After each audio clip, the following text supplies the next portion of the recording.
जय शिवराय मित्रांनो, अण्णासाहेब पाटील आर्थिक विकास मागास महामंडळातर्फे मराठा समाजातील जे बेरोजगार तरुण आहेत, तरुणी आहेत, यांना स्वतःचा रोजगार उभा करता यावा यासाठी कर्ज दिले जातं आणि या कर्जाच्या माध्यमातून जे काही व्याज लागत असतं त्या व्याजाचा परतावा देखील या मराठा समाजातील तरुण आणि तरुणींना दिला जातो। आणि मित्रांनो, या कर्जरूपी रूपाने मिळालेल्या पैशातून बऱ्याच तरुणांनी स्वतःचे रोजगारसुद्धा उभे केलेले आहेत। आणि त्याचमध्ये आज आपण मराठवाड्यामध्ये किती तरुणांना कर्ज दिलेलं आहे, किती कोटीचं दिलेलं आहे या संबंधीची सर्व माहिती बघणार आहोत।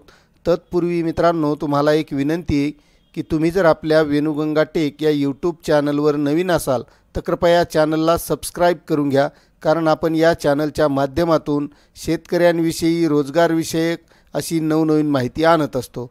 तर मित्रांनो, अण्णासाहेब पाटील आर्थिक विकास मागास महामंडळ या महामंडळाच्या माध्यमातून मराठा समाजातील तरुणांना रोजगारासाठी जे काही कर्ज दिलं जातं, या कर्जाचे हप्तेसुद्धा व्यवस्थित भरले तर आपल्याला व्याज परतावासुद्धा मिळत असतो। आता बऱ्याच तरुणांच्या मनात हे बसलेलं असतं की कर्ज लवकर मिळत नाही, कधी व्याज परतावाच येत नाही। तर अशा तरुणांना मी सांगू इच्छितो की मित्रांनो, आपण जर व्यवस्थित कर्ज भरलं तर व्यवस्थित आपल्याला व्याज परतावासुद्धा मिळतो। आणि हे कर्ज मिळण्यासाठी आपल्याला बँकेत आपला सिबिल स्कोअर, आपला क्रेडिट स्कोअरसुद्धा चांगला असणं गरजेचं असतं। आणि त्यासंबंधीची माहिती आपण सर्व आजच्या व्हिडिओमधून बघणार आहोत। तर मित्रांनो, आपल्याला यासाठी सोप्या पद्धतीने महामंडळाच्या वेबसाईटवर जाऊन अर्ज करावा लागतो। अर्जाची प्रक्रिया एकदम सोपी आहे, यासाठी कोणतीही किचकट कागदपत्रंसुद्धा लागत नाहीत।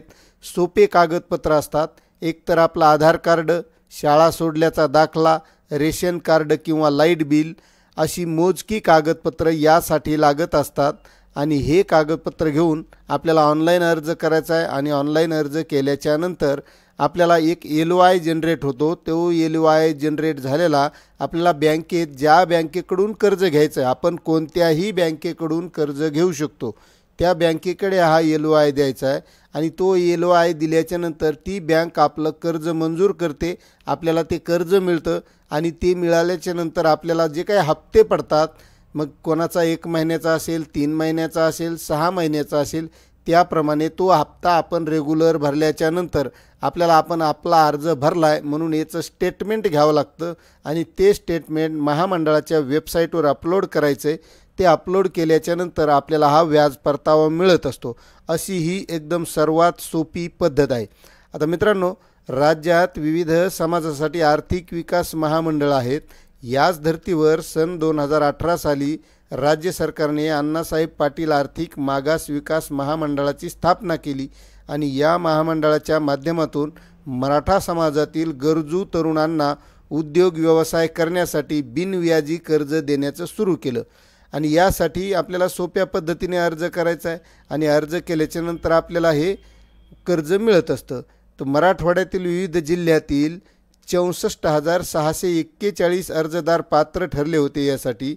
आता यापैकी राष्ट्रीयकृत आणि सहकारी बँकांनी 36,178 जणांचे कर्ज प्रस्ताव मंजूर करीत त्यांच्या प्रकल्पासाठी 2,872 कोटी 56 लाख रुपये कर्ज वाटप केले आहे। या कर्जाचे नियमित हप्ते भरून परतफेड करणाऱ्या कर्जदार लाभार्थ्यांना 286 कोटी 94 लाख रुपये परतावा दिल्याची माहिती मंडळाचे समन्वयक प्रवीण आगवणे यांनी दिलेली आहे। आता मित्रांनो, मराठवाड्यातील 36,000 तरुणांना 2,872 कोटीचं कर्ज वाटप या माध्यमातून झालेलं आहे।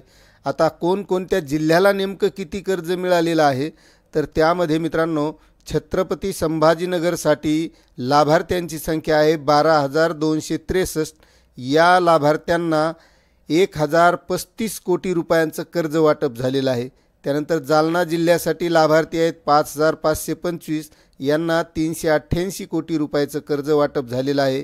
त्यानंतर बीड जिल्ह्यासाठी 4,312 लाभार्थी आहेत। या लाभार्थ्यांना 328 कोटी 39 लाख रुपयांचं कर्ज वाटप झालेलं आहे। परभणी जिल्ह्यासाठी 5,171 लाभार्थी आहेत, यांना 118 कोटी 28 लाख रुपयांचं कर्ज वाटप झालेलं आहे।